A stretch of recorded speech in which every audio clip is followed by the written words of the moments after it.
Sounded like something was hitting on the side of the building. Yeah. A bird, a large, a very large bird.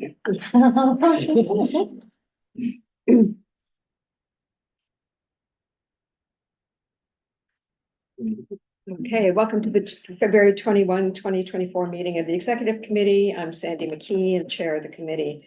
Tonight we are joined by District Manager Jesus Perez, and the meeting is called to order at 6:30. New York State law requires committee board members who are not able to attend the meeting in person to have their cameras on and their first and last names displayed from the time the meeting is called to order until the time the meeting is adjourned. Members of the public who are attending, you can raise you can raise any questions or comments that you have through the Q&A feature of Zoom. Members of the public who are here in person, you can raise any questions that you have by raising your hand. If there's time following the committee's discussion, we will field questions from the public. Assistant Secretary Rupal Kakad is taking the minutes tonight. We will now take attendance by roll call. Jesus will conduct the roll call. All right, everyone. When I call your name, please answer present. I will announce that there is quorum after the roll call. Majed Abdul Samad. Present. Thank you. Kyle Athai. Kyle Athai. Not hearing anything. Neil Barkley. Present. Thank you. Elvie Barroso. Present. Thank you. Claire Brennan. Claire Brennan. Not hearing anything. John DeRico. John DeRico. Not hearing anything. B. Disman. Present. All right, thank you. Jason Fromowitz. Jason Fromowitz. There's Claire. Next Claire. All right, not hearing anything for Jason Fromowitz. Claire Brennan. I'm here. All right. No. Thank you. Incidentally, we also have Anton Malner, Vice Chair of Bulk. Rupal Kakad. Present. Thank you. John Keller. Present. Thank you. Nadine Falani. Present. Thank you. Sandy McKee. Present. Thank you. Rich Mintz. Surprise. Thank you. Matt Roberts. Present. Thank you. Olivia Shrednick. Present. Thank you. Mark Thompson. Mark Thompson. He's not here. He's in. Okay. Gabe Turzo is running late. Gabe, are you here? Nope. Okay. All right. With 12 of 17 members present, there is quorum. The agenda for tonight's meeting was distributed ahead of time, and is on the screen before you. If there's no objection, we will adopt the agenda. Seeing no objections, the agenda is adopted. The minutes from this January 17th were distributed ahead of time by the board office. If there's no objection, we will adopt the minutes as drafted. If you have any objections, please raise your hand. Elvie? Yeah, I think I messaged you that I was not well, but I was marked absent. Okay, so I can change that.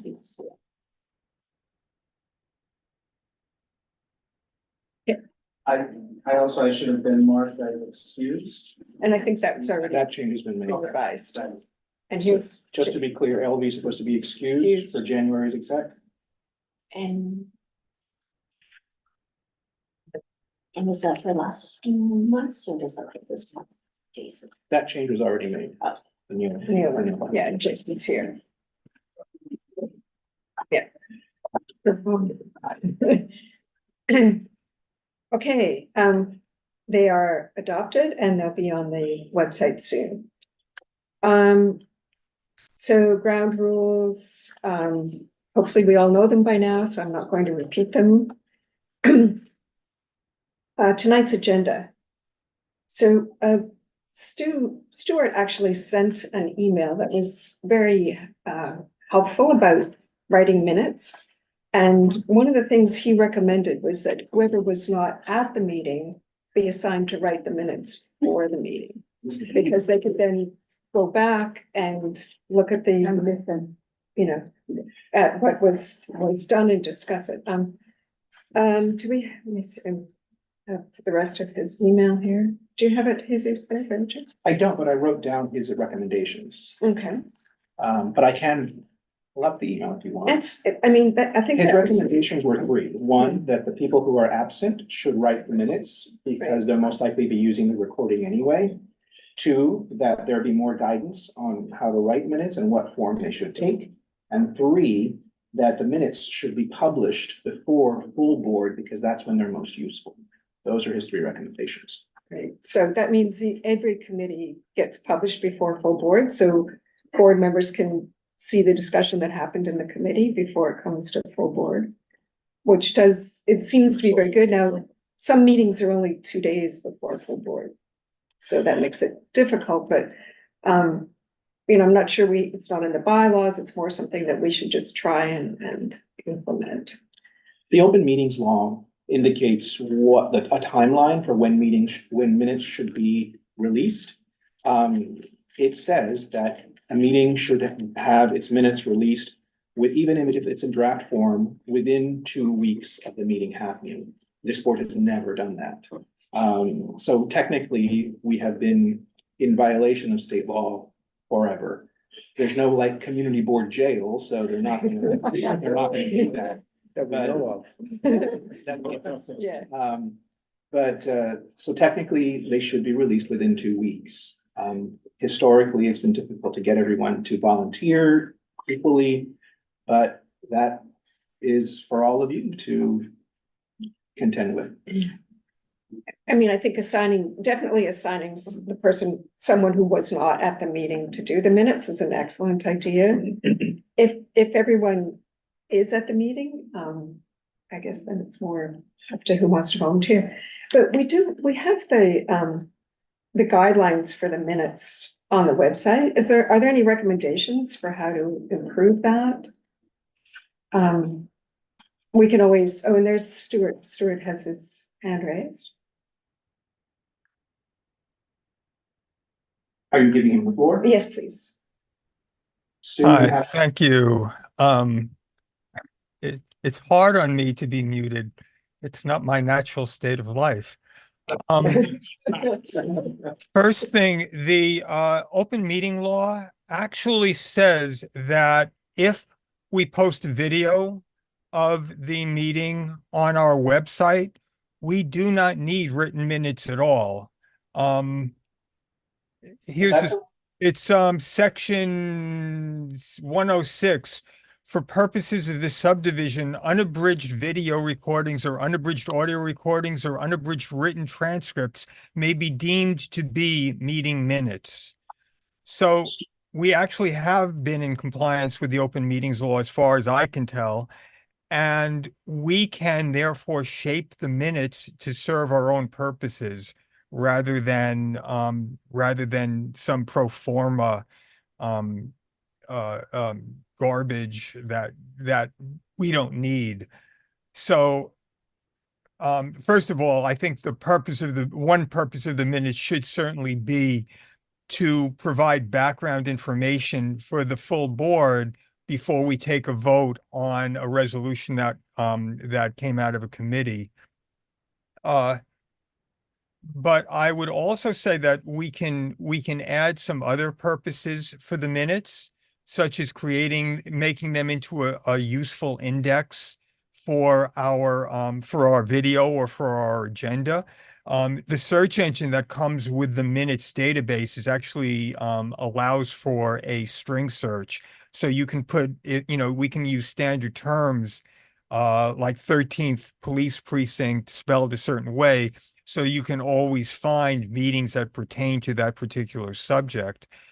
We can also get rid of a lot of the pro forma stuff that makes Robert's rules aficionados happy, but doesn't really serve any purpose, like the chair asked if any committee member objected to adopting the agenda, seeing a no objection, the agenda of the meeting was adopted. We don't need that. We've already got that on the video.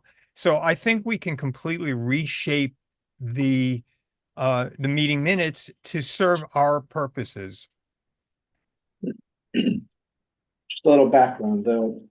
Stu is correct that videos, unabridged transcripts, or audio or video recordings can count as minutes.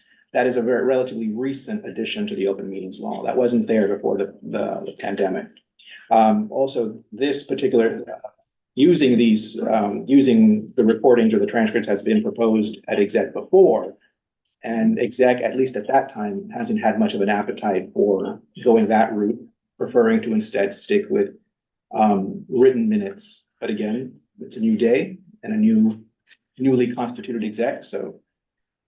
And Jason, you had a question? Yeah, two things. So we get a written transcript from Zoom, right? Or a somewhat written transcript. Yes. From Zoom, some sort of generated.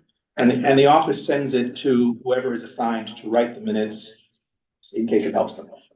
So that could serve as like the searchable database, or like a searchable, what Stu was referring to in being able to search for the strings. I appreciate it's probably not that accurate, but does provide some written record that's searchable.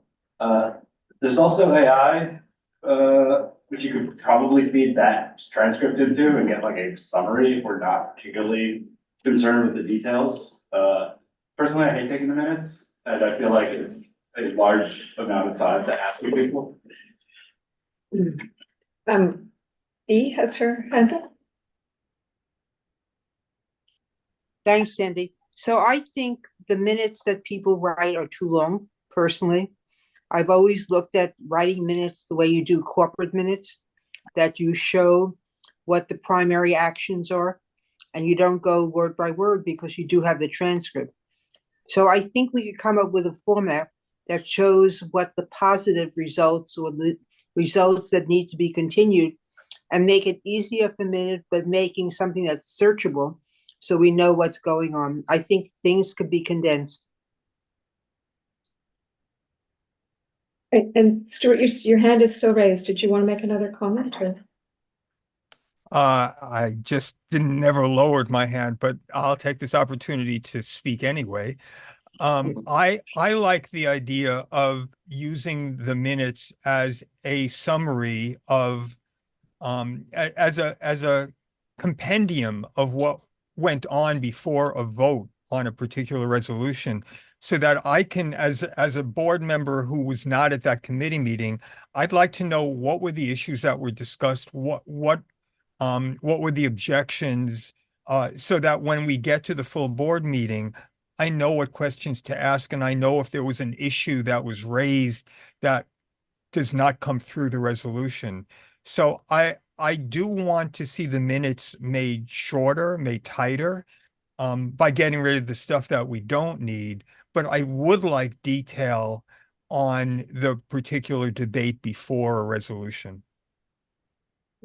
John? Yeah, I agree with that, and I'm thinking specifically of BALC, since we have two representatives of BALC, where we've had extensive discussions about, the cannabis laws that are then re-litigated at the full board meeting. And some of those discussions, and I think Jesus commented on this once publicly, started off very confrontational and negative, and then ended up arriving at a point of consensus. And it was really very valuable. That's the first thought I had on that. So I would agree with that. The second thought is that when I first joined the board, I sort of got volunteered to write the BASA or BALC minutes. And that really got me into the process of the board. So one of the things, I said I would do, and so as we start to get new members, I think having new members write the minutes under the guidance of the committee chair is a really good way to get into a process of the board. So it enables mentoring, and those are my two comments. Jason? To go back to my proposal on AI, I assume there's not budget available for that, but I think I'd probably say the assumption.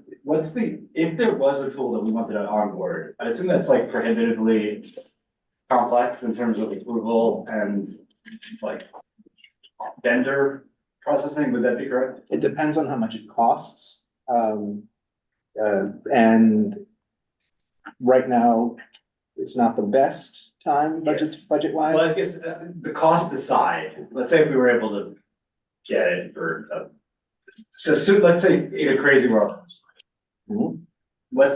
Is it feasible to actually bring something on? Or is Yes. that impossible? Yes. I personally think that taking the minutes is important because it makes people focus on the debate. And at least one person is then, documenting and you can always go back and discuss it, if you disagree with it. I wouldn't want to hand it over to AI.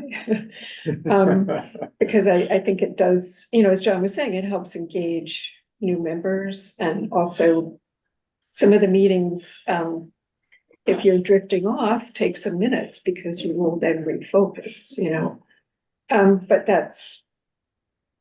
I don't, Wouldn't it also be a fundamental change if we take the minutes away, we miss that 30 seconds where the chair says, who would like to take minutes? Now,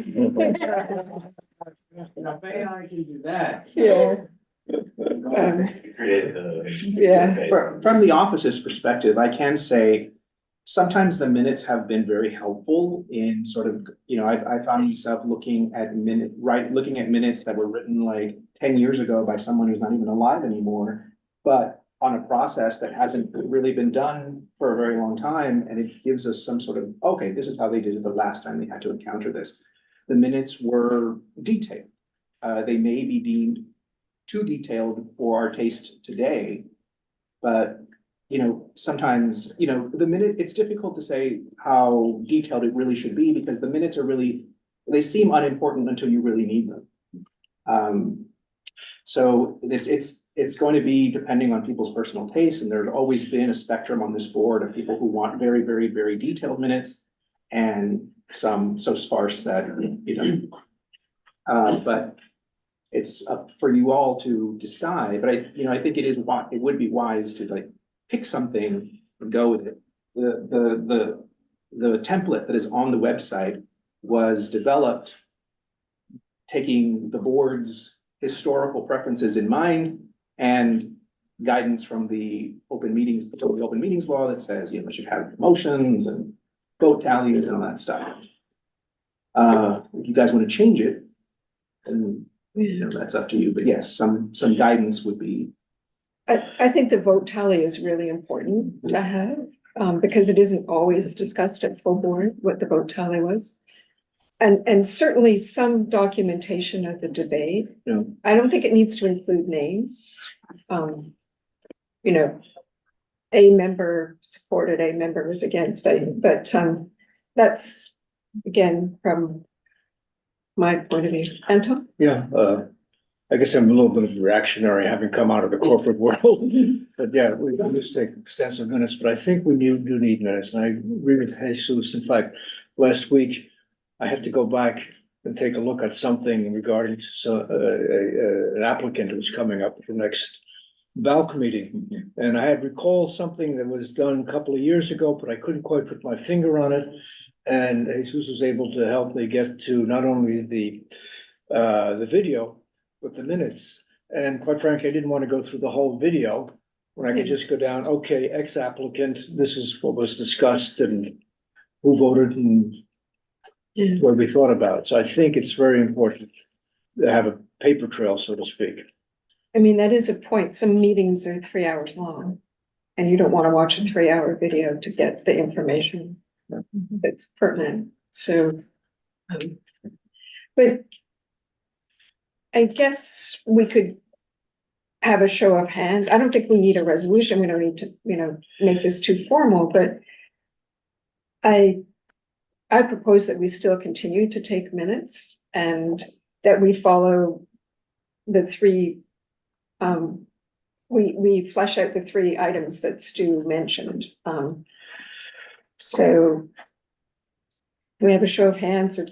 What does that mean exactly? Flesh out the- Stuart was saying that if you have someone who's not attending the meeting, you ask them to take the minutes. So And it's up to the chair. If there are 5 people not at the meeting, you can pick one to do the minutes.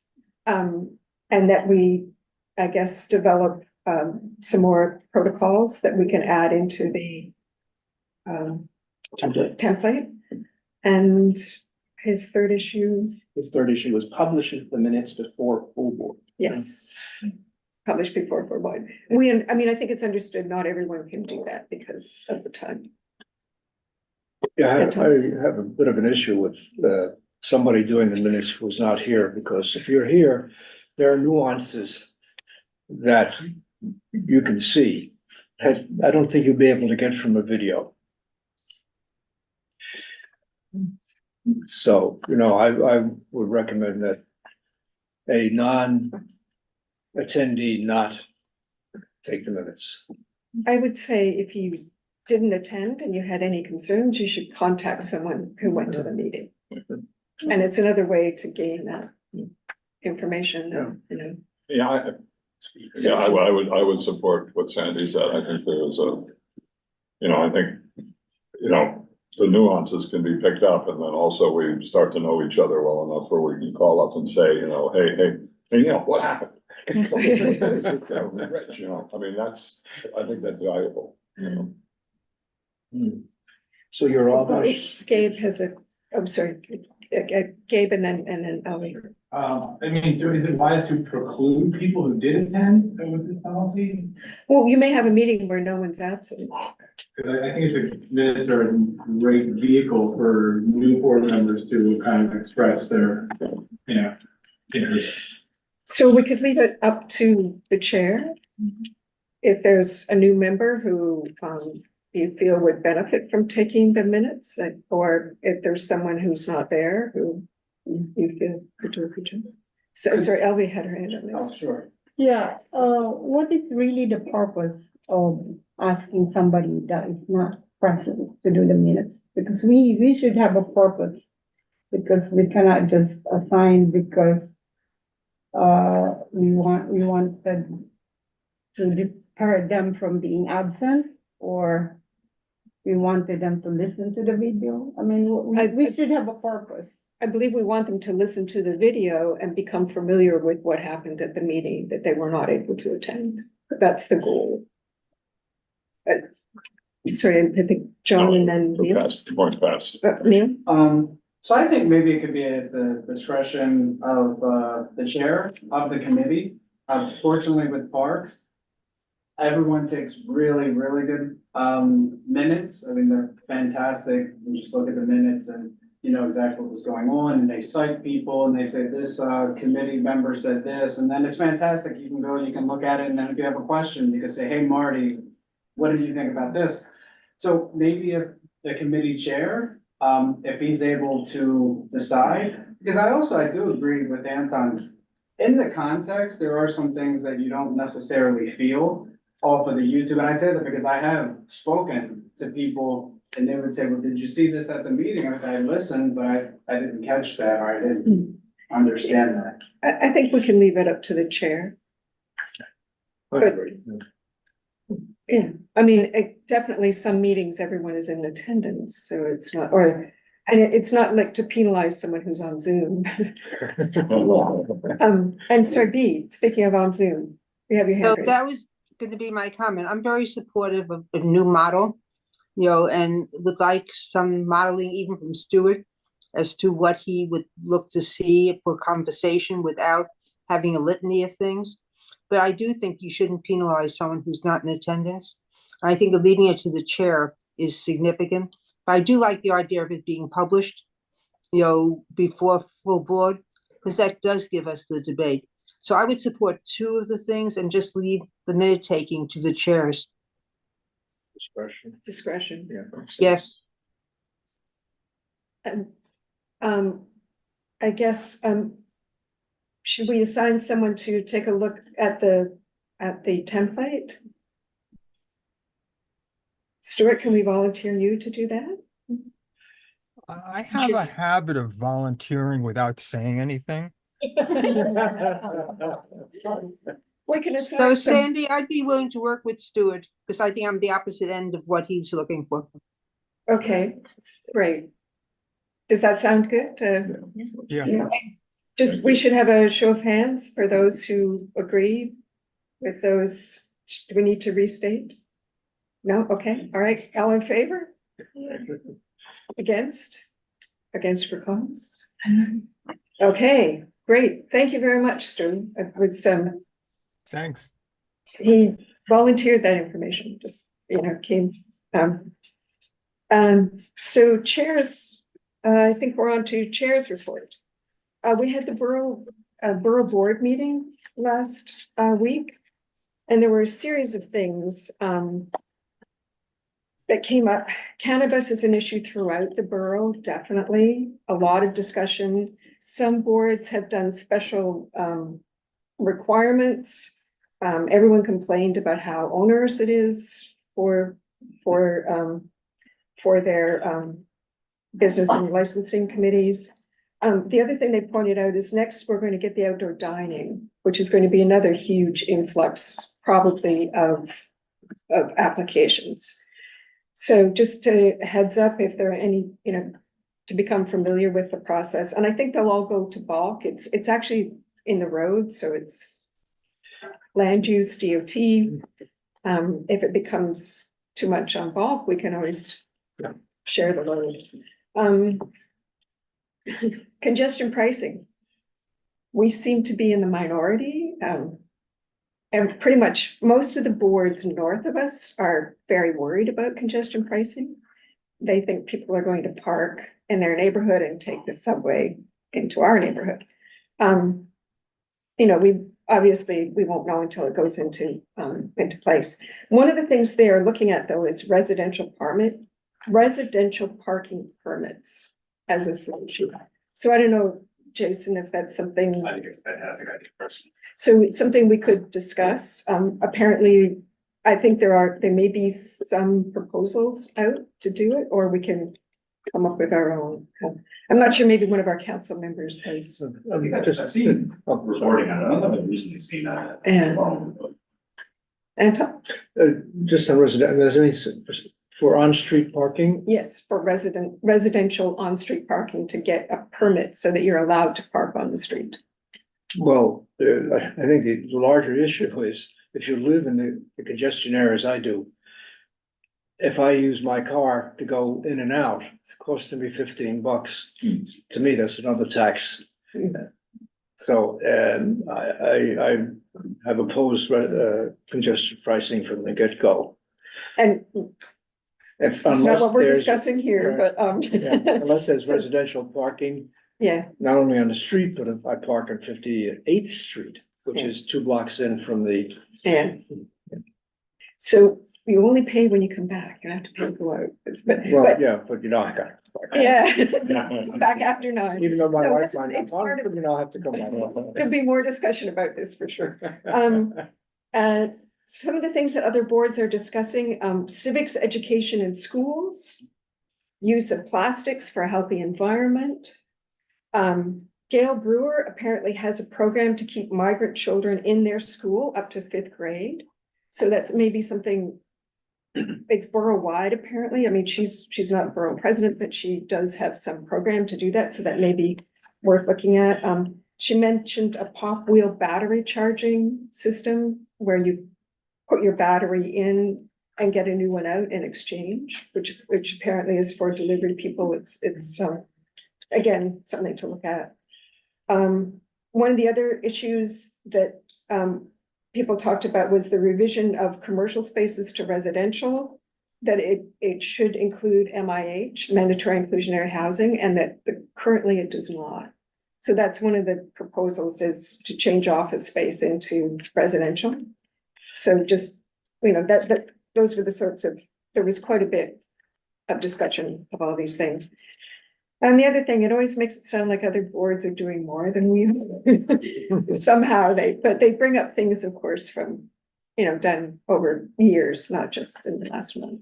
So, anyway, that's it. Oh, one other thing, Marty, approached me with a resolution that wants to bring up, to stop term limits, for community board members.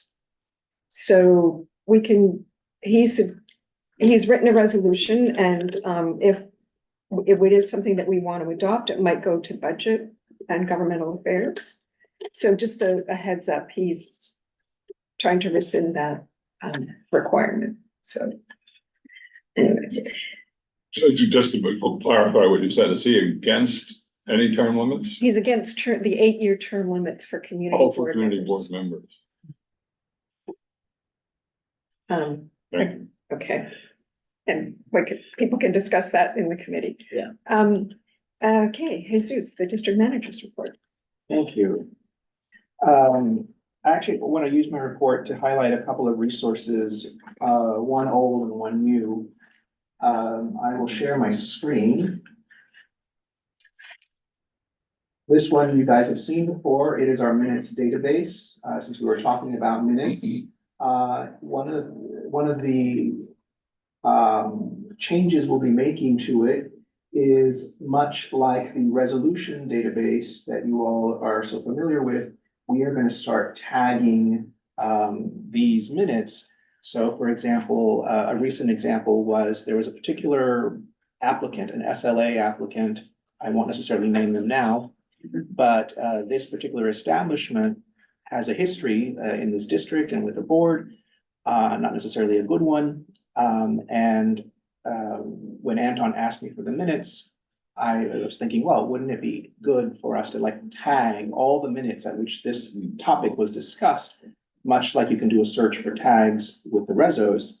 We're building that out. So it's not done yet, but we're going to be adding that. We have tagged the minutes for this particular establishment, but that's something to look forward to with these minutes. But for now, you can filter by committee, and full board is a committee.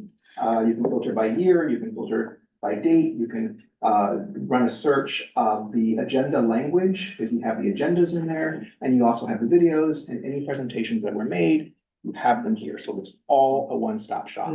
So if you really want to go see minutes, we go back about 5 years here. When there's time, we'll add more. But this is a great resource. You can find it right on the homepage, right at the front, under our quick links, meeting minutes. It takes you right to it. That's so good. Thank you. I love the way that looks. I love the way you can find it. Thank you, thank you. Additionally, oops, it's not. Additionally, this is a new thing that we've made, and it's not publicly available. I'm still not sure how to deploy it. Maybe make it available to just the chair and the 2 vice chairs, maybe make it available to just exec. But this is a running tally of minutes that are missing. Given that we were talking about minutes, historically there's been some issues with getting all the minutes in on time. It got a little better, and then we're backsliding a little bit, but it was always very hard for us to sort of keep all of the minutes straight to see, okay, which ones are in, which ones are not. So since the minutes database, we made some modifications in the back end, and I created this view to give us a running tally of which minutes we have not received. So you all can chew on that, but it would be, the office does follow up. Sometimes we follow up for a very long time, as you can see, some are from early 2023. At some point, we sort of give up.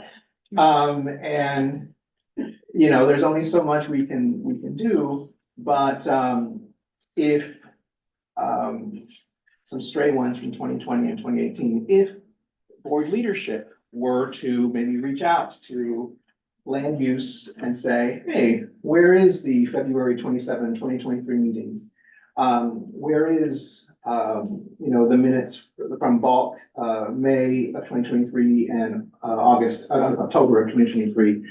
You know, some of these may be, it's just that the chair has them, but hasn't approved them. Some of them just, we may not have at all, but this we can give, I can talk with Sandy, how she wants to deploy it, but this is something, I don't know that we want to put this on the website necessarily, but this is something that I can give to one or all of you, and you can always have a running tally as to when the minutes were taken or should have been taken for which meeting.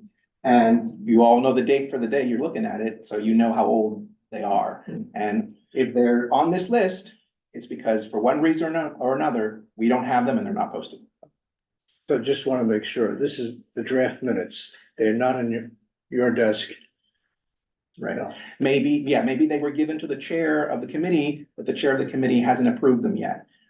Maybe they were, for some other reason, but most of the time, it's because one of those two reasons. Most of the times, it's just, they just weren't submitted.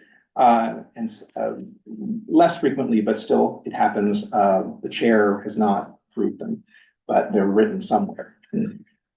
So we can, I can talk with Sandy offline about how she wants to deploy this, but hopefully this could be yet another tool to help you guys, better keep track of this. Because again, if we're gonna, it seems like the consensus is that writing minutes is a chore.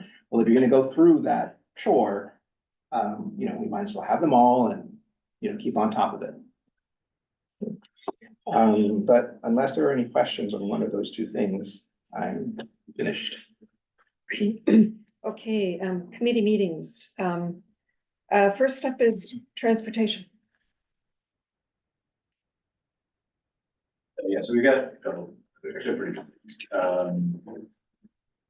We're talking about 43rd Street, Shared Street, right, between Rex and Third. There's some plans to redevelop that, reconstruct it. I don't really understand from what I got, so I'm interested to see what they're proposing. Then we've got 23rd Street and FDR. We had a member of the community reach out about the intersection over there and safety concerns around the school, the UN school. They put together actually like a whole detailed report around it, and they're want to ask for some safety improvement changes. I agree it's a concerning intersection. I'm happy somebody had did a lot of legwork to commit to this. That's the changes to the current interim configuration, not changes to the permanent restored configuration, right? Combination of it's more on the like permanent state of things than it is about the construction state. Although the permanent state's kind of coming along. Oh, okay, all right. It's getting there. I haven't been there in a few weeks, so. Yeah, I'm over there.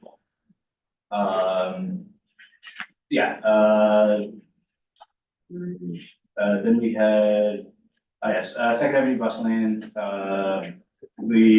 Member of the committee wanted to put together or has a draft resolution on proposing the study that the DOT performed a study to better protect the bus lane or find a way to prevent obstruction to the busway on Second Avenue.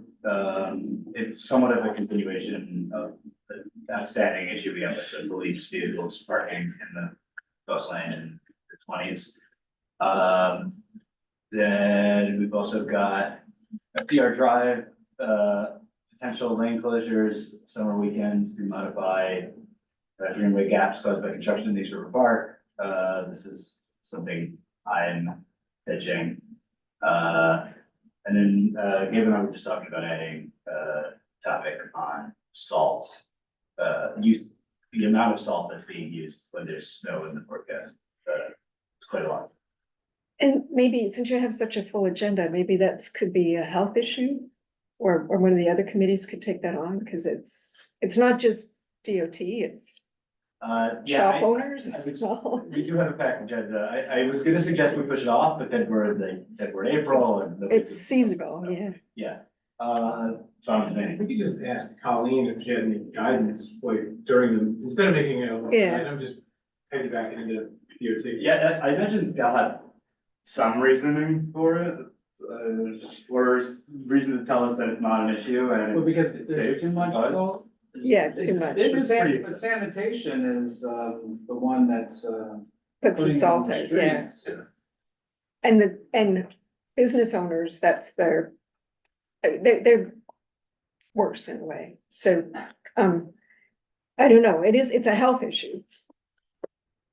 I don't know if that's something LV, your committee wants to, I'm not sure what but maybe there's another committee that can take that on, let's ask for Colleen's opinion, but yeah, it's a horrible issue, okay. Environment and parks, So, oh, I'm or sorry. sorry, is So, it? so we're not adding it to the transportation agenda now. We'll just bring it up in the whole business. Okay. Bring it down. And just in case the office gets questions, what is this? Number 4 regarding, I'll follow up with some more details, basically my proposal is that, given that the greenway is obstructed at the East River Park, and we don't have a continuous east side greenway because of that construction. My proposal is that we take a chunk of the FDR, we should limit it down into 1 lane of traffic. And we open it up to pedestrians to be able to have this continuous path along the East River. and this lane of FDR would be above 14th Street because that's our district, even though East River Park is below 14th Street in another Yeah, district. and we also spoke with the chair of CD before. Three. They were tentatively supportive of the idea, but yeah, it impacts sort of both of us. Yeah, I was just, in case I get a call from CB3's district manager. The chair's aware of it. Okay, And just so you know, this was part of the land use and waterfront proposal for the ESCR work, so it's something we've asked for before. I think we asked for just 1 lane closure, but it's, Yeah. it was part of We the, didn't get it. we didn't get it, but it was definitely part of the request for the ESCR work in our district. Still, that's courageous of you. What was I gonna add? There's sort of, there's a little bit of an ambitious, ask, which is to go from, we're basically where the greenway stops, on, in CB3's district to 52nd Street to like also account for the lack of a continuous greenway through like 40 over here. I would be happy to negotiate that down into somewhere below that, but I kind of thought we would start with a big ask and see what.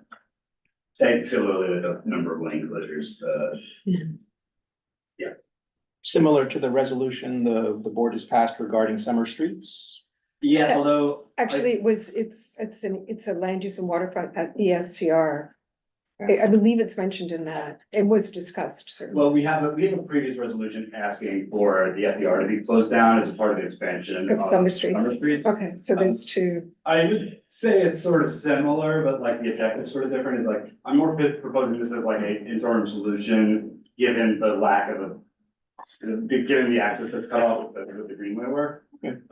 Whereas the other one was more of just like an ongoing ask to close the FDR up. So this is, I don't know, that seems to be largely stalled, not really being acknowledged. So it's a difference. Okay.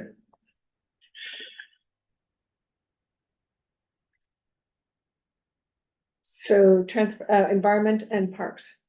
All right, we're going to finally discuss and learn more about bioswales possibly in the CB6 district. Majed has been instrumental with, helping to push to have members from the Parks Department, forestry exactly. They will come and talk about bioswales.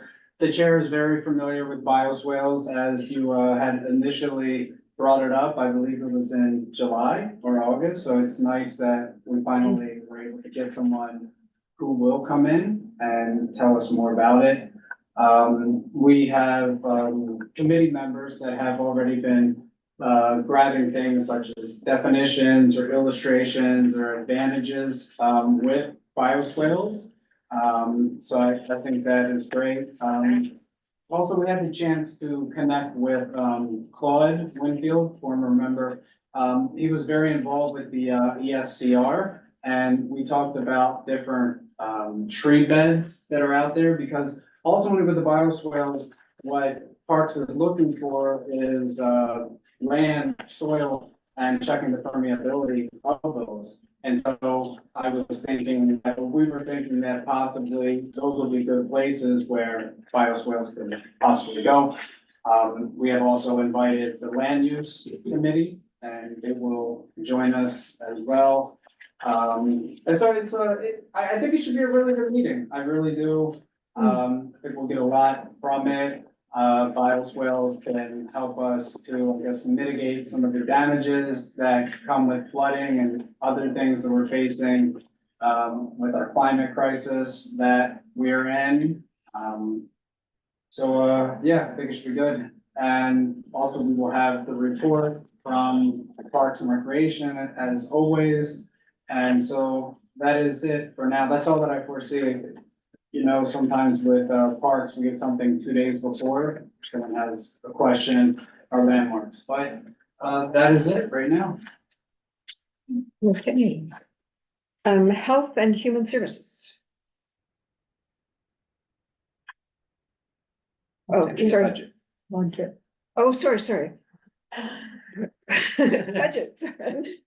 Moving along too fast. right? Yeah, so the first point is just something we were discussing, started discussing last meeting, and it's really just around thinking about how we get budget requests in. I feel like part of the thing, and I've only been on the committee for a couple of years, but I feel like with the summer, we sort of lose steam in the summer, and then we were very quickly reacting in September and October to get the budget out.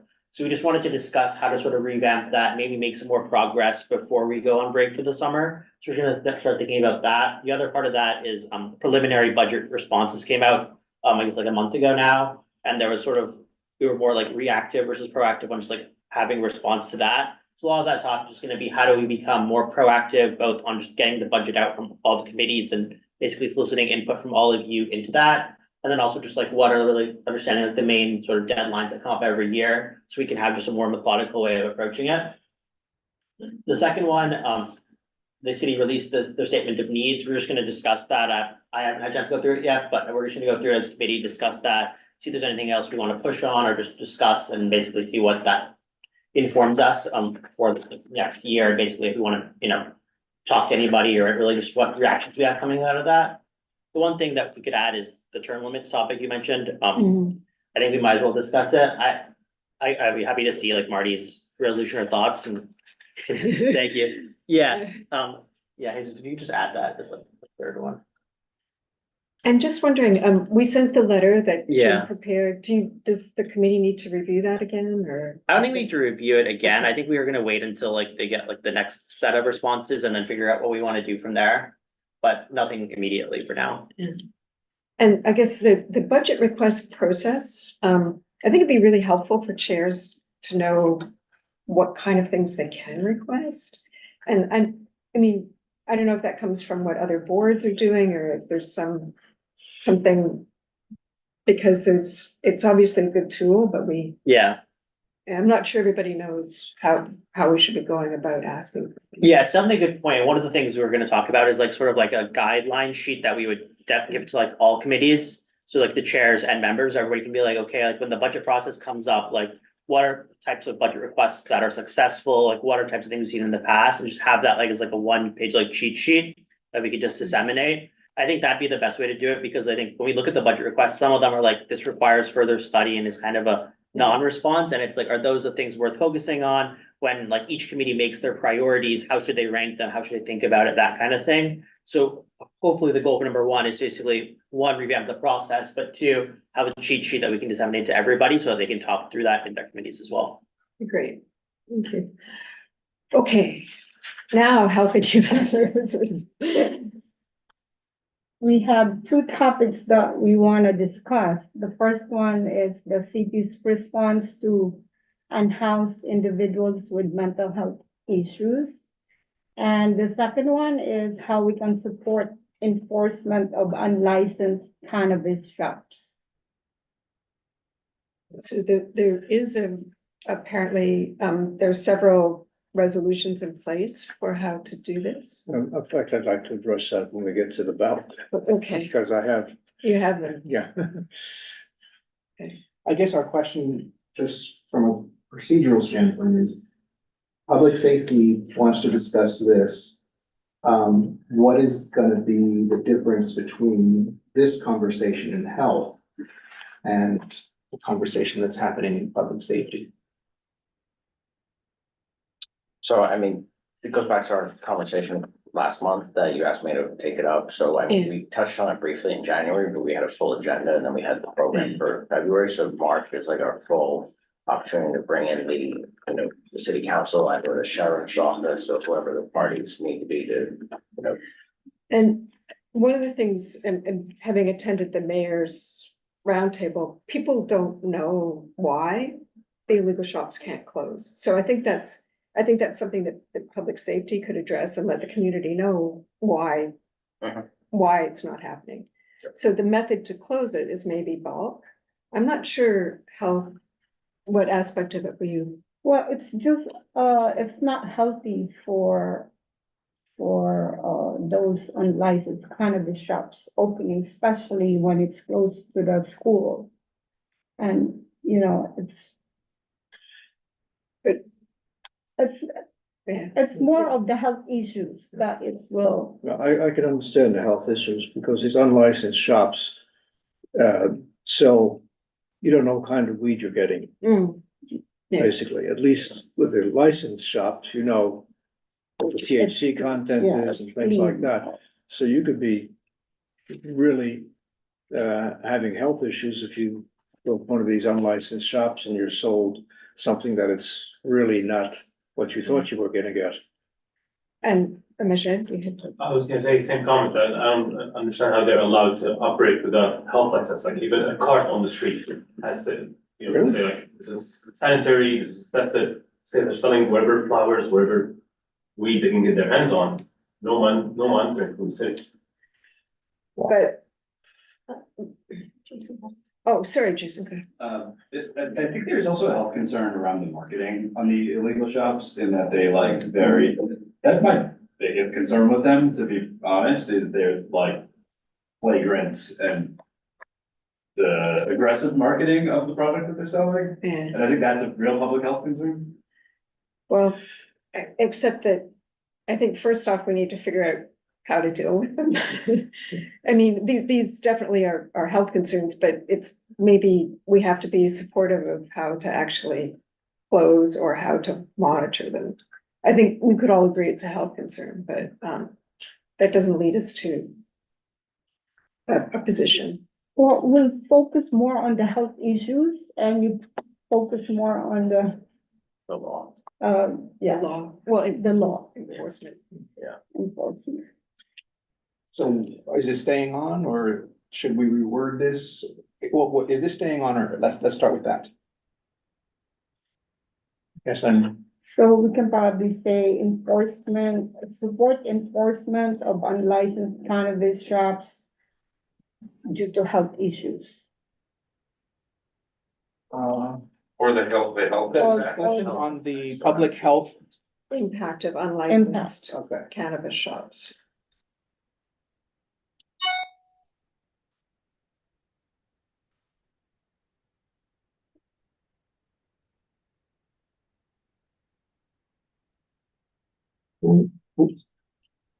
No, it'll be very clear who's doing what.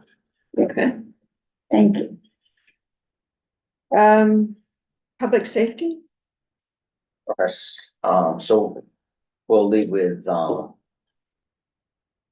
we'll first continue our discussion of the shoplifting, which good meeting last week.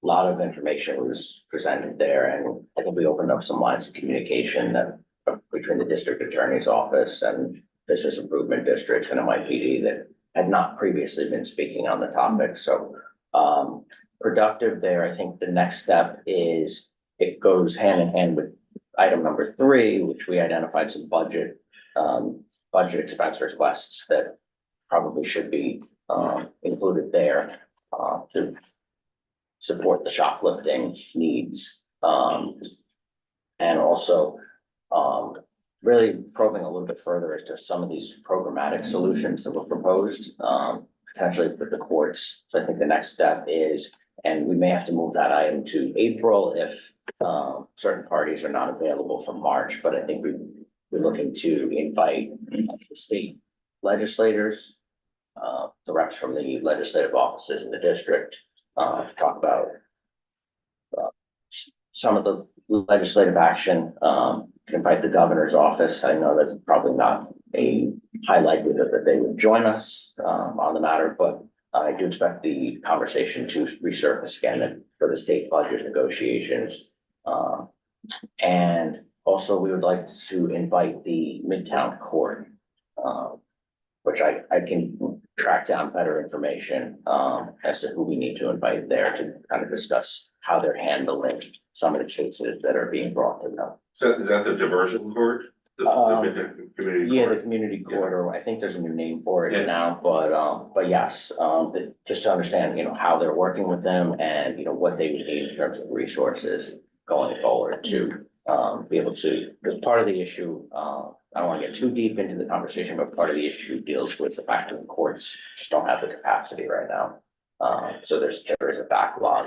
So the Midtown Community Court, or whatever it's called now, it may have some programmatic solutions to better address some of these issues. Still have to vet the effectiveness of it there, but I think it would be interesting to hear from them. And I'm pretty sure they would attend the meeting if we get to the right people. It's not Matt Bondi by any chance. No, I don't Okay. think so, no. Too bad. That would be interesting. though. Yeah. That would be good. They've attended other things of ours before and Yeah. been very enthusiastic. Yeah. I've had them in my precinct meetings too, and I do believe that the public just doesn't hear from them very much, but they have a lot going on. Okay. So I will circle back with Brendan on specifics there. Discussion on the cannabis shops like we just talked about, I think would look at the nuisance abatement legislation that's in progress, and hear from the sheriff's office if they're willing to attend. I know they're partners with NYPD, but NYPD is really not the lead agency there. So it really falls to the sheriff's office, and I think people should hear directly from them, what the challenges are and some of the holdbacks. And I think the public just needs to understand the process. Yeah. Which is part of what we can do. Right, Let them and, know. and how they can help. Make sure you invite me. You're always welcome. Okay, But we could certainly, extend an invite to the, Business Affairs Committee as well. Yeah. I don't necessarily want to do it in this joint meeting where we, require them to attend, but it certainly might be of interest. okay. Next, we have Housing and Homelessness, Land Use and Waterfront, the joint committee meeting. Yeah, I mean, I think these two things are the things. The First Avenue and 38th Street lot and the City of Yes. And the city is presenting on City of Yes for housing, right, in this meeting? Or are we just discussing? Not the city, we just had. We're not certain it'll be certified by then. Okay, Yeah, so it's only we're getting George James to, okay, that's good enough, yeah. because the text itself, the zone text has not been made public, they just Right. have this summary of the proposed changes. Okay. That's fine. If Missy is ready to appear, and give an interim update, that would be great. I mean, I would love to have her. Yeah. And I met with her last week and she seemed very, happy about the idea of coming to land use. So, Perfect, yeah. Yeah. Good call. the only other thing we might bring up, which won't be on the agenda, is Sandy, if you want us to take up the question of MIH in office to residential conversions, we can bring it up, but that's something that I would oppose, but that's my personal opinion, not the opinion of the committee, so. I mean, is that something you think it would be good from a borough-wide perspective to take up? Probably. All And right. so, I mean, what it is, they're saying when you convert an office building to residential, you shouldn't be forced to include affordable housing. I mean, my concern about that is that it would make the projects go from almost uneconomical to totally uneconomical, but. Yeah, I mean, you probably know this is more than I something do. we can ask Yeah. George about, because Yeah. economic incentive is not there. Yeah. Conversion is extremely expensive. It's a topic that I would be willing to bring up. We might be full for that meeting, because that'll be a very full 90 minutes with those three items. And the informational presentation on the updated proposal for development, it's a solo site, right? Yes, that was a weird wording. I didn't make that wording, but, And is that because we don't want anyone to attend? I don't know if that's why. I mean, if you guys want to make it punchier, we can, you Well, know, it's- casino or It's something the like that. It's the Solovia site. It's, I don't know. I mean, it's, And doing the present is about the development as a casino, there's not, like, yeah, that's really the core issue, so we can reword, say, it's not about the lot, it's not about the zoning of the lot, it's about the proposal they have what to build there. They're presenting. They yeah, are presenting everything. Which, I mean, a lot of more renderings have been made public since we last spoke to them, so a lot of information is out there, but this is them presenting formally to the board. On their own volition. they asked to present and we said, okay. Okay, we'll reword it to make it clear that it's about the casino and that lot. So this wording did not come from you. Not for me, no. Okay. Right. Gonna be a good meeting though. A lot of stuff there. All right. Plan to And come. Mrs. Adele will tell her she was very eager to present, so. Okay. May Warner, it's a lot. Okay, youth and education. John DeRico, is he here? John. We're still waiting on his February agenda. But according to, if we're gonna follow the bylaws, we like to get the agendas out a week in advance, but the bylaws only require 3 days in advance. Given the date of this meeting, 3 days in advance would be over the weekend, this coming weekend, so we would ask for it by the end of this week, preferably like at 4 o'clock or something, but otherwise, if we're gonna follow the bylaws, it should be canceled. All right, we'll talk to him tomorrow. Business affairs and license. Jesus, I think we discussed, Yes, well, this is March, so it's obviously not gonna be ready until weeks from now. But if you want to discuss the agenda for next week's meeting, I can, oh, forget about I don't know. And I mean, is Bob looking at the open restaurant requirements, or is that on your agenda coming up, or, it. Claire's just back from. Yeah, actually, I was going to move off the land use on that, next Monday. After having read 34 single-space pages of the regulation, I think I have a little, and I can talk about that as well. Okay, But next meeting, I want to bring up the same thing about cannabis cannabis, and enforcement. yeah, And probably to the effect that we make a resolution saying we support both Keith Powers and Jennifer Rajkumar's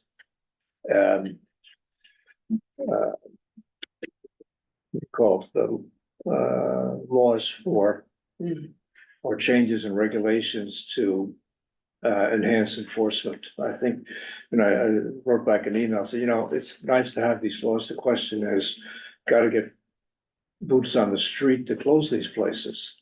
I mean, they pop up every day and it's very difficult to catch up on that, especially since there's still 1,300 or 1,400 out there. It's a lot. yeah. So just to be clear, what you'd like is, you'd like us to send the powers intro to the committee, as well as the Raj Kumar one. Right. Keep in mind, the powers one was introduced last session. It has not been reintroduced, yet. We don't know whether, it will be, but we're in Well, talks with we can still say in respect to Keith Powers' resolution. yeah, they're gonna get back to us about whether it's going to be reintroduced. The version you would be looking at is an old one. And he did mention it at Borough Board, so I'm guessing. So maybe just a matter of. Yeah. Okay, so we'll add that onto the agenda. And obviously the applications that we discussed, and one of which is the Water Club. It's a renewal. And the Water Club is going to come in? They've been invited. I don't know that they can. Invited. Okay, because again, and Claire, you probably remember the Water Club. Just, is it a restaurant or is it a banquet hall? And is there a difference in the SLA's requirements? That was my question, because it's not a restaurant, so. Okay. And, is there any old or new business? Okay. If there are no objections, we will adjourn the meeting.